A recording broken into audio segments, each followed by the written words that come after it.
Tonight, we shall peer into the flames and unravel the secrets of House of the Dragon's first season.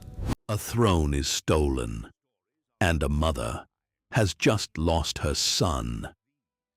In a single night, the most powerful dynasty in the world, a family that controlled living weapons the size of buildings, tore itself apart.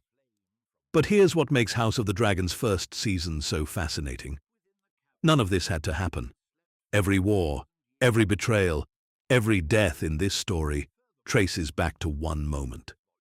A dying king's whisper, misheard in the dark. Welcome.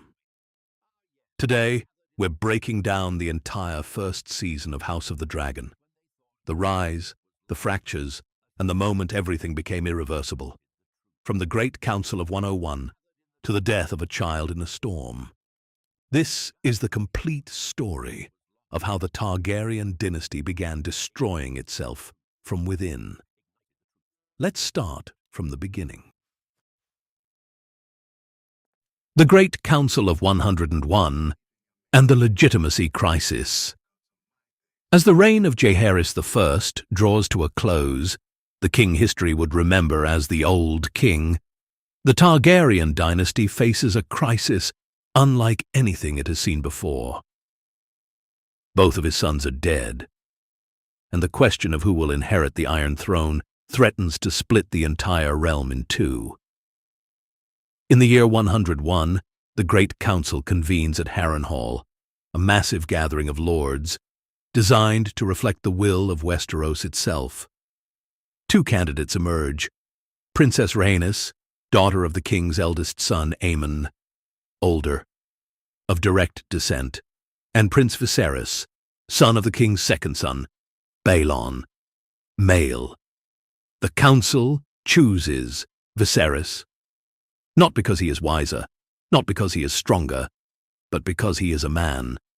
This decision carves an unwritten but unshakable rule into Westerosi law. Male heirs come before female heirs always. Rhaenys walks away with a title, the Queen Who Never Was, and a wound that will never fully heal.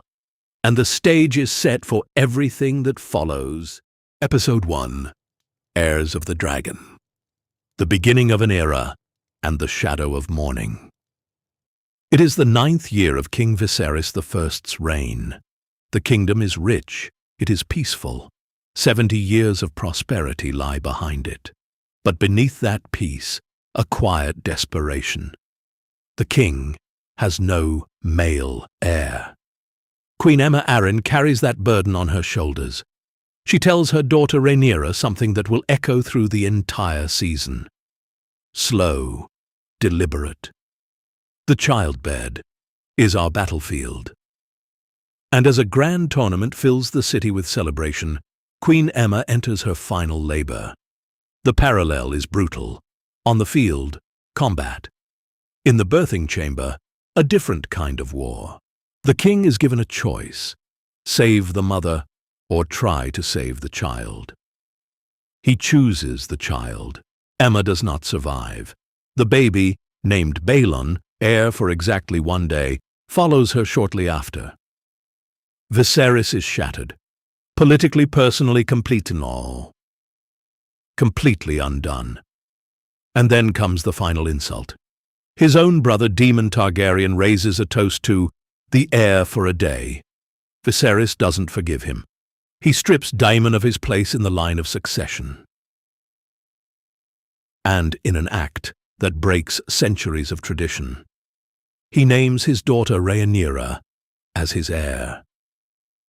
That night, alone with his daughter, Viserys shares a secret that has been passed from king to heir since Aegon the Conqueror himself. Slow, almost whispered tone. A prophecy, a dream, called the Song of Ice and Fire. A Targaryen must sit the Iron Throne when the darkness comes from the north. The fate of the living world depends on it. Rhaenyra now carries that weight, whether she wants to or not. Episode 2. The Rogue Prince. A shifting balance of power. 6 months pass. The small council wants the king to remarry. Lord Corlys Velaryon, the richest man in Westeros, offers his 12-year-old daughter Laena. Meanwhile, Daemon has seized Dragonstone and stolen a dragon egg meant for Rhaenyra's deceased brother, an open act of defiance against the crown. Hand of the king, Otto Hightower, rides to confront him and is turned back. But Rhaenyra doesn't wait for permission. She flies to Dragonstone herself, on her dragon Syrax. She faces her uncle alone, speaks to him in High Valyrian, and convinces him to stand down. It is the first real proof that Rhaenyra is not just a name on a succession list. She is capable, she is fearless. And then, the political earthquake. The king announces his new bride, not Laena Velaryon, the powerful alliance, but Alicent Hightower, the Hand's daughter, a girl Rhaenyra calls her closest friend. Lord Corlys feels the insult deeply, and so he turns to the one man who shares his frustration, Daemon Targaryen. Together, they set off to wage their own war in the Stepstones. Episode 3, second of his name, The Hunt and the War. 3 years later, Alicent has given Viserys a son, Aegon, and she is pregnant again. The realm gathers for a royal hunt, and the whispers are everywhere. Surely the king will set aside his daughter now. Surely Aegon will be named heir. Rhaenyra feels it, the slow erosion of her place in the world. During the hunt, a white stag is sought, a creature of legend, a symbol of rightful kingship.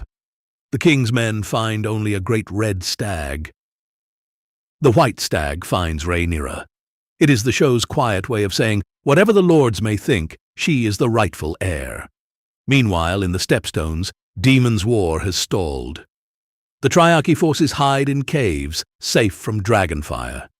Viserys offers help. Daemon refuses. Pride can be a death sentence, but it can also be armor. Daemon rides out alone, feigns surrender, draws the enemy into the open. And then the dragons come. Daemon kills the crab feeder with his own hands.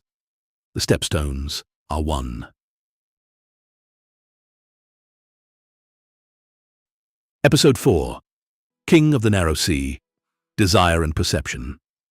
Daemon returns to King's Landing wearing a crown of driftwood, and immediately hands it to his brother.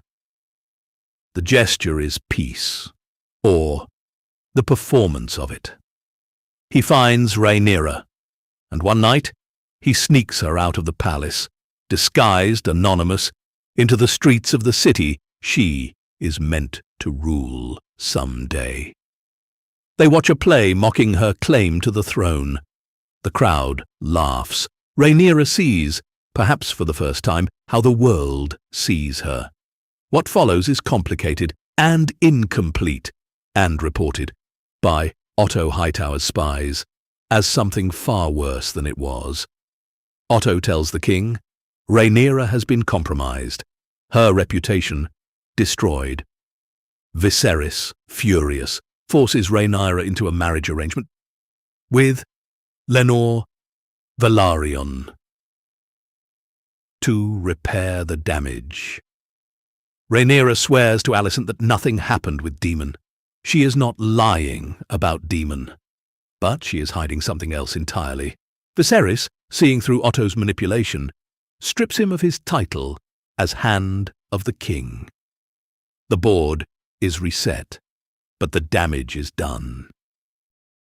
Episode 5, We Light the Way. The Green Entrance and the bloody wedding Rhaenyra travels to Driftmark to negotiate the marriage with Lenore. She knows he is gay, so she makes him an offer. They will fulfill their public duties, provide heirs for the dynasty, and remain free in their private lives. Sir Criston Cole makes a very different offer. He asks Rhaenyra to run away with him to Essos, to leave everything behind and simply live. She says no. She cannot abandon who she is. Beat. That rejection breaks something in Criston Cole, and the pieces fall in a very dangerous direction. Alicent, meanwhile, has been rattled by her father's final warning. If Rhaenyra ever takes the throne, your children will not be safe. She learns, through Cole's confession, that Rhaenyra lied to her. So, at the wedding feast, Alicent makes a choice. She walks into the hall wearing green, the color of House Hightower's war signal. Slow. Every lord in that room understands what it means. The feast ends in blood. Criston Cole, consumed by guilt and jealousy, beats Lenor's companion to death on the floor of the hall. Rhaenyra and Lenor are married in a ruined room, surrounded by screaming guests as the king collapses nearby. This is not how dynasties are supposed to begin.